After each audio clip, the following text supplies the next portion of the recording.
One of the major aspects of collectivism is that it's based on the principle that the individual must be sacrificed if necessary for the greater good of the greater number.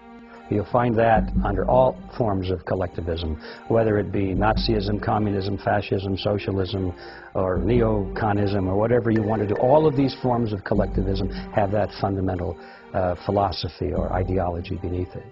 Now, that sounds pretty good to many people. It sounded good to me when I was in school and learning about the greater good of the greater number. After all, we've been taught that we live in a democracy and therefore the majority should rule and all of these things, which sound very good if you don't probe too deeply.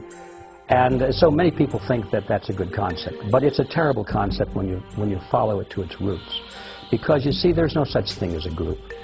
A group doesn't really exist. It's all in the mind. The word group is an abstraction. You can look at a forest, you say, well, I'm looking at a forest, but you're not.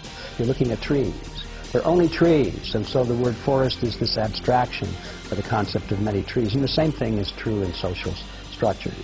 The word group is a very deceptive word. We think that the group somehow has rights. Well, since there is no such thing as a group, we're really dealing with the concept of many individuals having somehow more rights than a smaller group of individuals. And so that really, if you follow it all the way to its core, is a question of mathematics.